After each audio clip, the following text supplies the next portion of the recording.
Assalamualaikum warahmatullahi wabarakatuh. Perkenalkan, nama saya Muhammad Imron Wasadil Umam. Saya dari kelas 11 Alam 5, nomor absen 25. Saya di sini akan membahas tentang bab fluida, yaitu tekanan hidrostatis dan hukum Pascal. Yang pertama adalah tekanan hidrostatis. Tekanan hidrostatis berbunyi, pada sembarang titik yang terletak pada bidang mendatar di dalam jenis zat cair yang dalam keadaan setimbang adalah sama. Pengertian dari tekanan hidrostatis sendiri adalah tekanan yang memberikan tekanan baik ke samping atau lateral maupun ke dasar wadah. Faktor-faktor yang memengaruhi tekanan hidrostatis adalah massa jenis zat cair, percepatan gravitasi bumi, dan kedalaman yang dihitung dari permukaan zat cair. Untuk menentukan gimana cara menentukan tekanan hidrostatis, digunakan rumus sebagai berikut, yaitu rho GH, yang pH artinya sama dengan tekanan hidrostatis atau satuannya N per meter kuadrat. Untuk rho sama dengan massa jenis, yang satuannya adalah kilometer per meter kubik. Sedangkan G, gaya gravitasi, yang satuannya meter per sekon kuadrat. Dan H adalah kedalaman suatu benda dari permukaan zat cair dengan satuan M. Dan semakin besar jarak titik ukur dengan permukaan air, maka akan semakin besar tekanan hidrostatis pada titik tersebut. Dan berikut adalah penerapan tekanan hidrostatis, yaitu seperti air yang mancur dari keran. Dan berikut adalah contoh tekanan hidrostatis dalam kehidupan sehari-hari.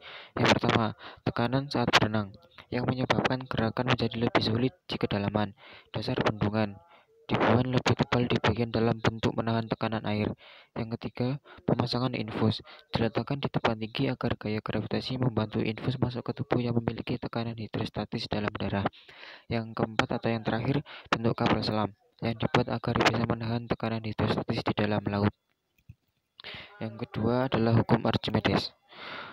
Bunyi hukum Archimedes adalah hukum yang menyatakan bahwa setiap benda yang tercelup baik keseluruhan maupun sebagian dalam fluida, maka benda tersebut akan menerima dorongan gaya ke atas atau gaya apung. Besarnya gaya apung yang diterima nilainya sama dengan berat air yang dipindahkan oleh benda tersebut, atau berat sama dengan massa benda dikali percepatan gravitasi, dan memiliki arah gaya yang bertolak belakang, atau arah gaya berat ke bawah, arah gaya apung ke atas. Penemu hukum Archimedes sendiri adalah Archimedes dari Siracusa sekitar 287 sebelum Masehi sampai 212 sebelum Masehi. Ia adalah ahli matematika dari penemu dari Yunani yang terkenal. Ia belajar di kota Alexandria, Mesir. Pada waktu itu, yang menjadi raja Siracusa adalah Hieron II atau sahabat Archimedes sendiri.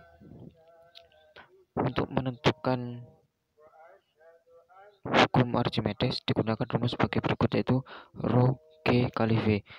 Dan sebagai keterangan, rho massa jenis zat cair yang didesak benda dengan satuan kilogram per meter kubik, dan G adalah percepatan gravitasi dengan satuan 10 meter per sekon kuadrat, dan sedangkan V adalah volume zat cair yang didesak benda dengan satuan meter kubik.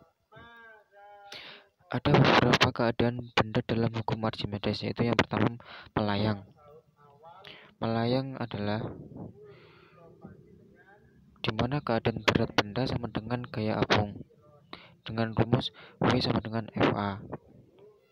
Yang kedua adalah tenggelam, di mana keadaan berat benda lebih besar daripada gaya apung. Tenggelam bisa menggunakan rumus V, bisa diartikan V lebih besar dari FA.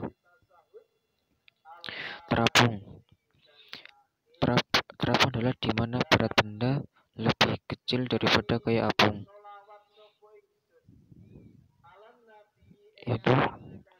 yaitu sebagai berikut.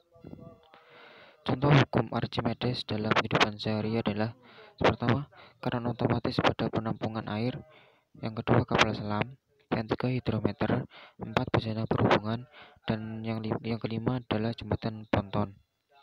Kesimpulan, Kesimpulan dari tekanan hidrostatis adalah sebagai tekanan yang diberikan oleh cairan pada kesetimbangan akibat pengaruh gravitasi, juga yang mempengaruhi tekanan hidrostatis adalah tinggi massa jenis zat air. Sedangkan kesimpulan dari hukum Archimedes adalah gaya angkat benda berbanding lurus dengan hasil kali massa jenis volume dan gaya gravitasi benda.